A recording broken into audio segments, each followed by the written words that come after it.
So most of your peers got job offers after graduating. If I was to count, I think I'm about 20 times certified. You're doing too much, baby. You're doing too much. 20 already. I still get roasted about it. Like people tell me, go to a real university, chiefy, and stuff. And I'm like, but I get that hate for going to VC. How is the mine? I see you have a Porsche. I asked him, hey, are you in a hotel? He says, no, that's my apartment.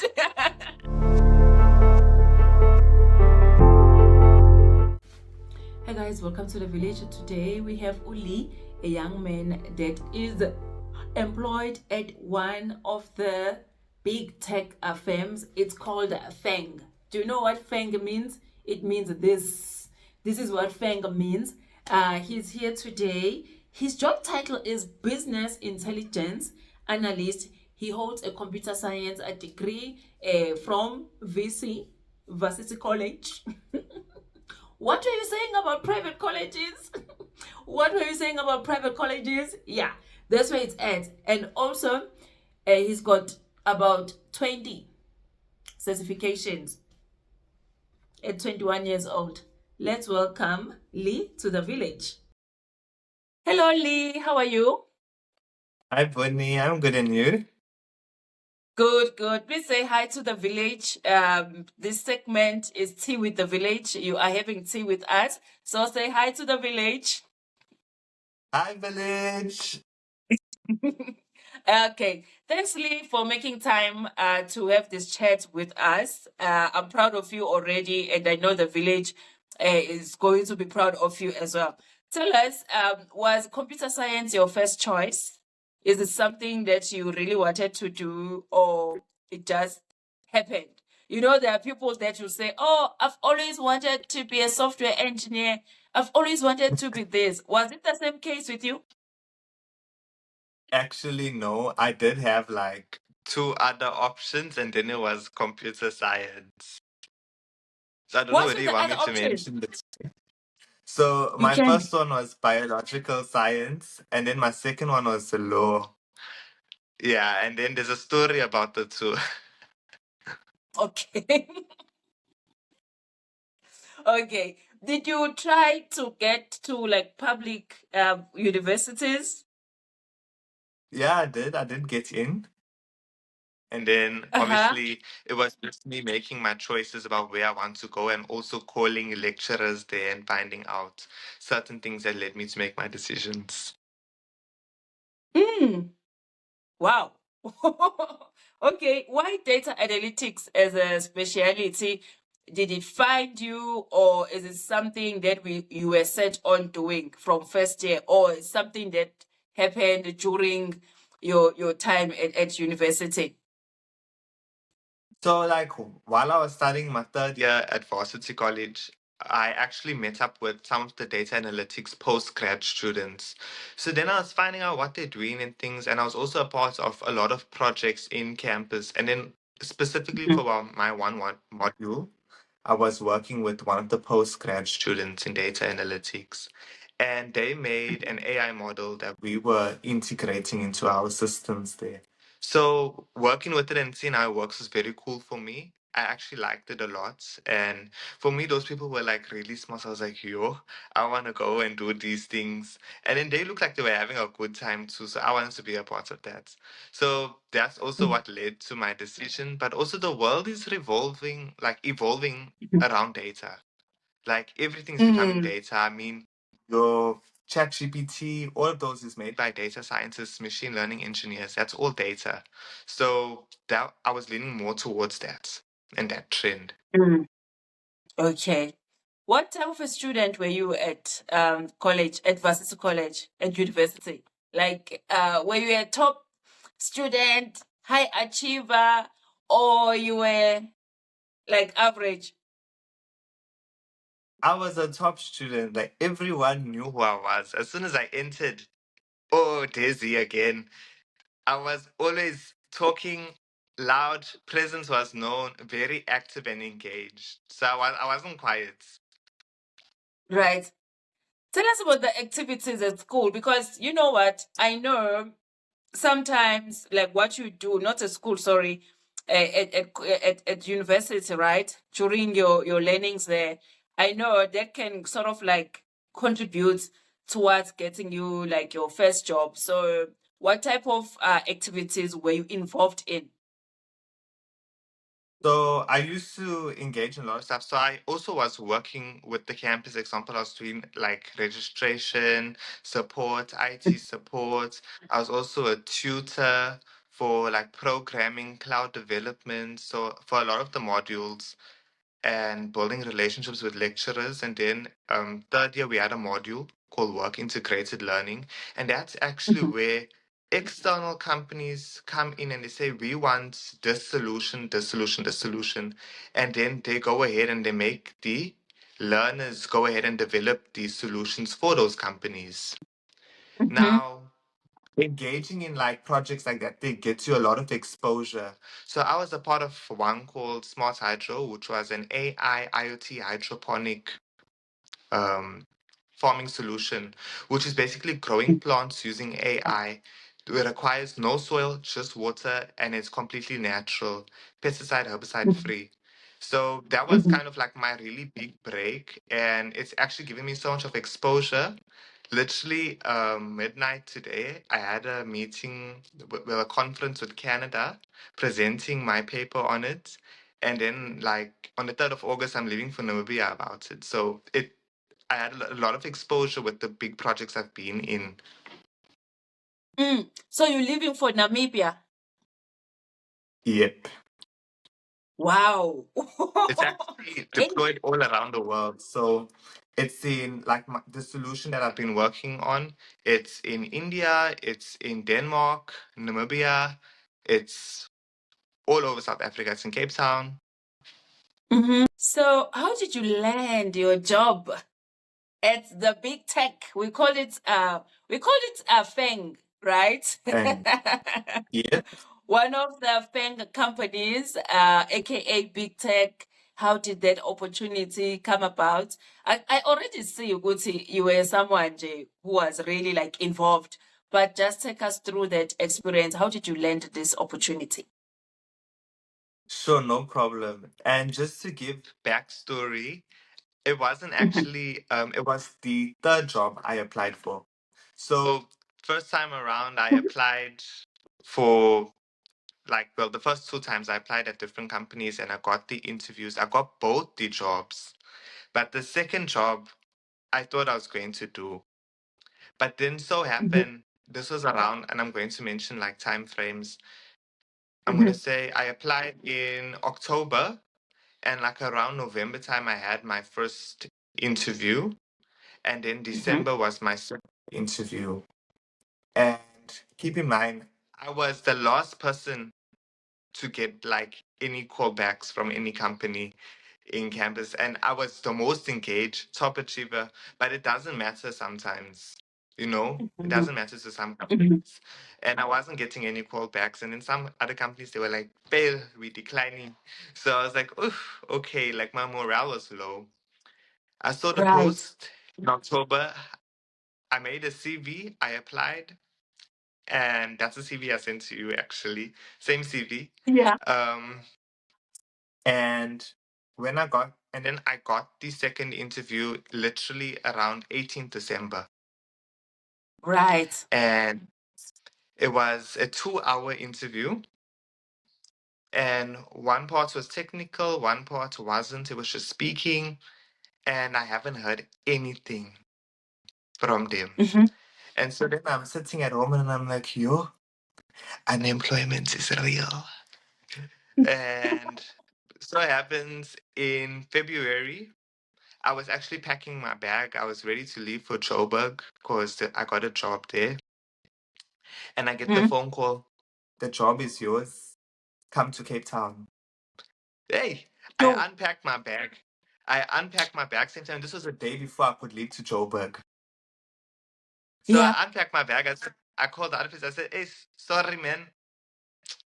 I'm going other places. So, and then, I started around, well, I came to Cape Town around mid-Feb and things. And then I Mhm. started around March. And that's basically the story. The interview was really pressing, really pressing, I would say, but also really encouraging, like the people who interviewed me were very supportive. Like they hold your hand through it. Like if you're nervous, Mhm. they say, if you want to switch your camera off, take a breather, come back. So it was a really good experience. I Yeah. mean, that was my interview process. Wow. Wow. Interesting. So I just want to understand one thing. The other company that you had to like say, hey guys, I'm not coming. Was it a South African company? Do you mind sharing the company? Because you don't work there. So Can you share? I won't mention the name. I'm going to give hints, but it's a big insurance company in Joburg, and you cannot miss their billboard on the freeway. You cannot miss the billboard. Okay. Okay. I wonder who that is. But anyway, yeah. Guys, please don't forget to like and share this video with someone that might need it. I know there are a lot of young people who need this. What I'm learning from this already is the fact that you were very active at campus, everyone knew you. You were one of those, but you were the last person to get some job offer. So most of your peers got job offers after graduating. Was this during a postgrad or your undergrad? My undergrad, so I'm currently in my postgrad, rounding that up Okay. now. But like most of my peers, yeah, literally, some of them knew they were going to get a job in around October. In November time, they were getting the phone calls, the job is yours and everything. They already had the interviews. They already went through like 3 different phases. Mm. Yeah, so there was a lot of Wow. people that actually got hired from my intake. From your intake. Wow. Varsity College is getting all the publicity now. Hi, Varsity College. Yeah, This video is they're not doing the sponsored. most. Maybe you Thank you, want to. BC. Hey, VC. It's the VC in Durban, by the way. Hello. We have to recognize, we are both Durbanites. So we have to recognize Durban is in the house. Wow, wow, wow, wow. So can you share some like CV and interview tips, Because now this was your first big boy job. Like you've never had a job before, Mhm. So it's quite impressive. You're gonna be under pressure now. You've done big tech. The Yeah, pressure, sure. So, the hey, the it's getting pressure is worse. on. Yeah, the pressure is getting worse. So, when it comes to like CVs and interview tips, when I was like making mine and applying, I used only 2 things: YouTube and LinkedIn. And YouTube, I would like watch videos from Andy Jassy and all these big CEOs, because they have a lot of great insights and things to share.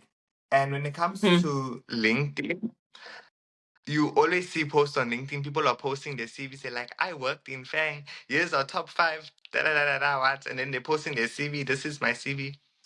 And so I mhm, use like all these bits of information because everyone says something different, and then your mind is like, so which is the source of truth? For me, I mhm, took whatever I thought was the best in each one. I put that together for mine. And I think people forget, you when you're making a CV, you go to Canva. Some people go to Canva and they make these posh mhm. CVs, got blue block here, squares, rectangles. No, no one cares. Really, no Yeah, one cares because the machine is looking at your CV. You need right. to make something plain and simple. If the HR is looking at it or your future manager is looking at it, it must Mhm. say, "Hello, this is who I am. This is what I do. This is what I bring. This is what I offer."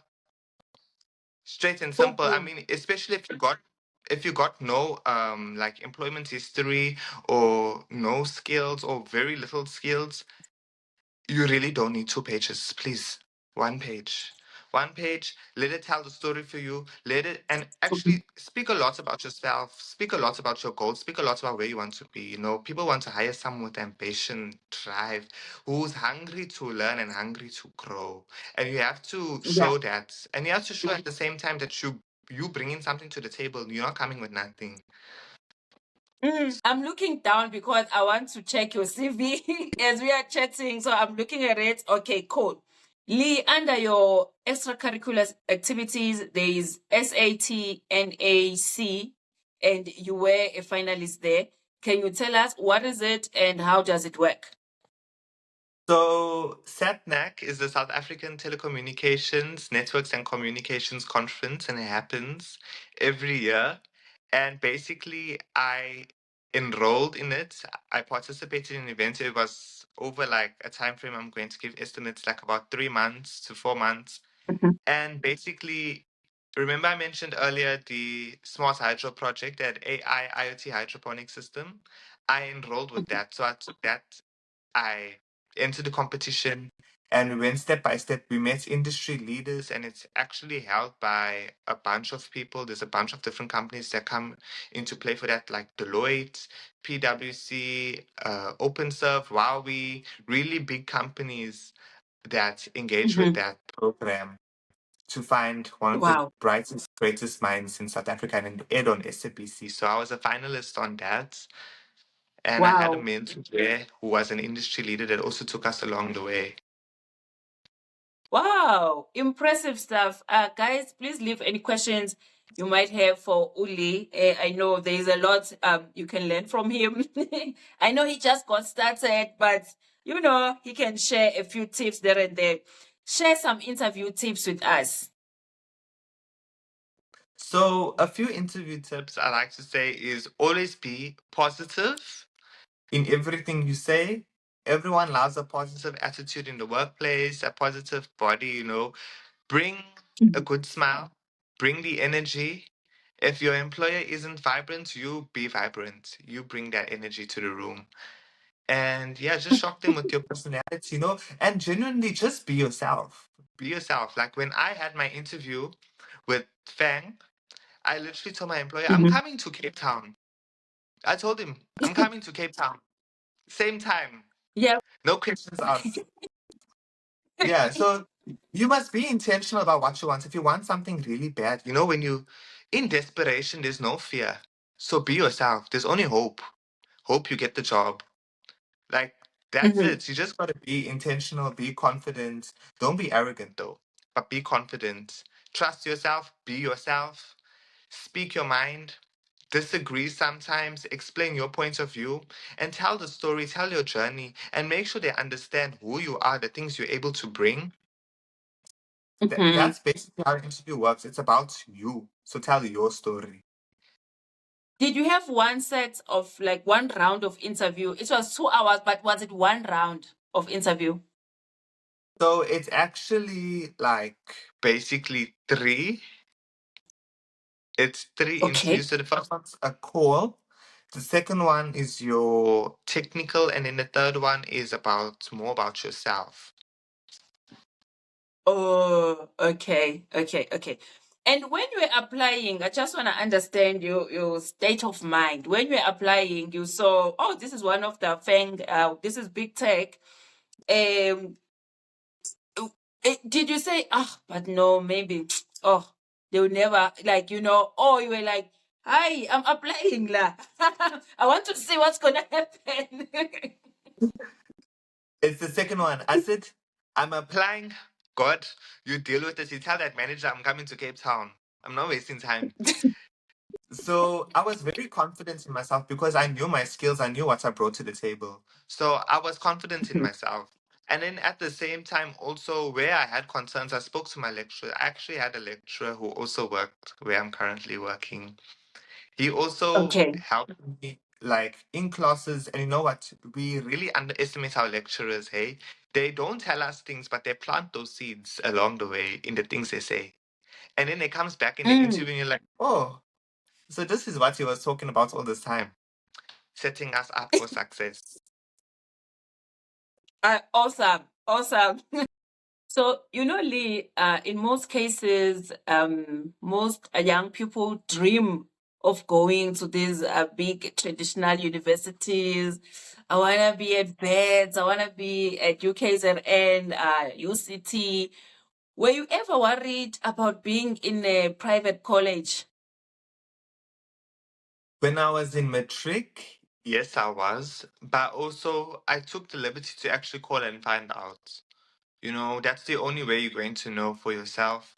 You have to call the people Mhm. directly. And actually, it was a very big concern for me because obviously you want to be accredited. And at the same time, your peers, yeah, my peers used to diss me. And until today, if I even go to my TikTok and I look at like some of the videos where I like talk about like being in VC and things, I still get roasted about it. Like people tell me, go to a real university, chiefy, and stuff. And People. I'm like, but I get that hate for going to VC. And I'm like, but look where I am at now. And the only person I can thank is God and VC. So Yeah. unless you also, and let me tell you something, the people I work with are from VC. So yeah. And the thing is, Wow. it doesn't matter where you go and study. What matters is what you make of it, what you come out with. Because yes, you come out with a qualification, but what else? Skills?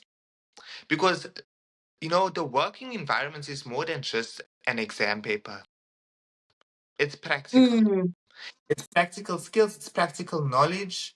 You have to come with things that you don't just get. And VC set me up for success. VC set me up for industry. It set me up for life. It taught me Wow. something that you don't just get taught. It's very hard to teach life. You have to live it. And Yep. over there, it was a living struggle. So, Hey. and you come out stronger. You come out stronger. Wow. So You that's my take on whether you go public or private. It doesn't matter. It's what you come out with. Lee, when I was drafting your questions, I put the question there, but I was like, maybe that is a stupid question. But I'm just surprised that actually you've like lived this. Like which people will say, which you went to a private college, I know. you know so Real. yeah, and I'm so happy that it really worked out for you and like your peers as well. Share some certifications that you have, because I know you don't just have your degree, you have some certifications. Can you just share with us and how it helped you like throughout your journey? Sure. So I've been doing certificates from when I was 18. So Mhm. first year, keep in mind, everyone, I'm 21. Well, I just turned 21. So yeah. I started in first year and I actually learned I saw a third year student, like his LinkedIn. And in fact, one of my modules was actually one of the tasks was creating a LinkedIn profile, which Mhm. set me up. And so I Yeah. saw someone in VC in third year, and then I saw how they have 5 certificates. What's these certificates? I've never heard of them before. And I was like, I want these too. And they were looking posh. So I did IBM Data Analytics Professional Certification. It's 6 months. Mhm. I did the Google one also. I did an Mhm. AWS Cloud Architecture Certificate. And there's Mhm. many others. I'm like, if I was to count, I think I'm about 20 times certified. Hi, when So are you I've for been doing real? them from, yeah, I'm for real. And these are all professional certificates. So it's not like single certificates that take about 3 days or a week. It's like certificates that's 3 months to 6 months long.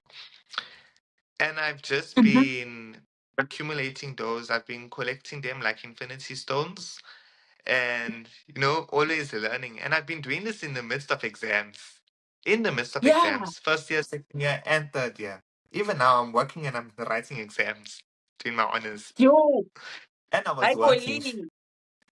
You're doing too much, baby. You're doing too much. 20 already. I just published an interview of a gentleman. He's much older, obviously. He's in late 30s. He got like 30 certifications, and people, I saw. yeah, there were some platforms, obviously not on YouTube, but other platform like on Facebook, yo, they were hating on him, shame. Yo, they were hating on him. And that guy had 17 years of work experience. So if you have 30 certifications with 17 years of experience, that makes sense. And yeah, oh, but people were hating on him on Facebook. You already have 20 certifications at 21 years old, and also you have your degree. Yes. Yeah, and I'm gonna get my honors soon. Next year is Yebo. masters. Yebo. Yeah, and just to top up, I'm probably, if not one of the youngest published researchers in South Africa, because my paper was put through when I was 20. So, and Sure. keep in mind, to become an internationally published, it generally happens when you're in your PhD. Get out. Which school did you go to? This is a standard question. Which school did you go to? I didn't go to anywhere fancy, obviously because of like funds and things. I went to a public school. I went to Effingham Secondary in Durban. It's in a district called Effingham. Well, the district was Amlazi district. Uh-huh. And yeah, I'm just gonna tell the audience, guys, Google Effingham Secondary, go to news and see for yourself. It was nowhere grand. It was nowhere grand. You know what? You are a true definition, Gutio. You are not what you came from. Because if I can think of Effingham Secondary, I was like, I'm not taking my son there. Like, I'm not. Even as I'm I'm not not sending taking. my children there. Surely, you've done Yeah. so And you well. know what? I had a teacher in that school who, and I'm going to even give her a shout out here. Her name was T. Chandarman. She's retired now. I can't Yes. even find her on social media, but I hope she sees this. She told me, she was my economics teacher. She told me in metric, the greatest thing you can do is not let history repeat itself. And I Mm, hold that very close to my heart. And mm, well, I come from like my household. My father's the only worker. My mom used to work, but she's no longer working for quite mm, a long time now. And mhm, so, and my father was a plumber.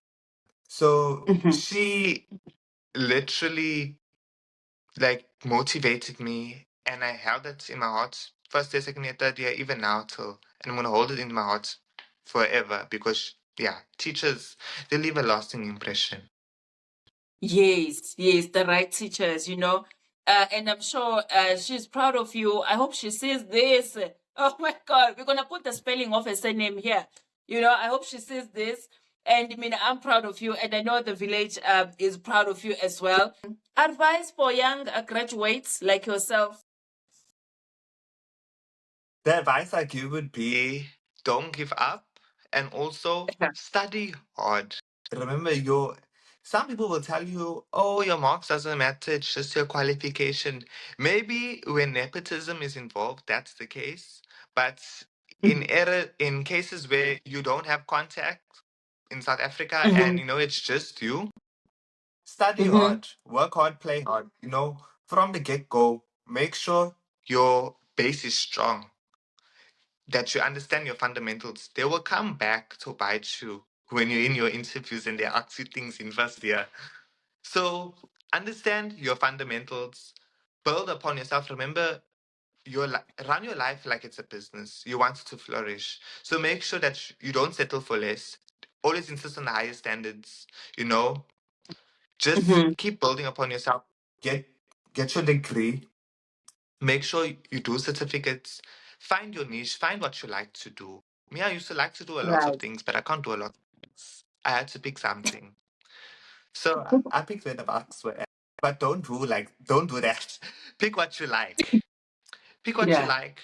Roll with it. Mm-hmm. When you do something you love, you make lovely money. Because then you can see the passion is there. People will come to you for it. How is the So money? the best advice. That's the best I advice I see you can have a give, literally. How is the money? I see you have a Porsche. I asked him, hey, are you in a hotel? He says, no, that's my apartment. How is the money? um, I'm just gonna say I'm very comfortable. I'm very comfortable. I can just tap and go. That's all I'm going to say. I wish you nothing but the best for the future. Your future is bright, just continue being yourself, work hard, keep a positive attitude.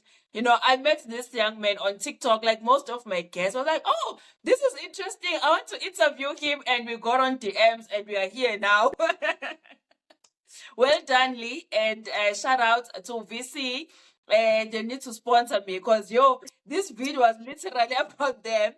But I love such Yes. positive stories. I love such positive stories, especially from private colleges. Shout out to the teachers, so yeah, shout out to the lecturers. Thank you so much, Lee. Bye. Say bye to the village. Thanks so much, Tony. Bye, village. Oh wow, guys, we've come to the end of this video. Such a hard-working man. Oh no, he's hardworking, hey? He is hardworking. He's putting in that work. Please like and share the video with someone that might need it, guys. And please consider subscribing if you love content like this around careers and education with a dose of reality check.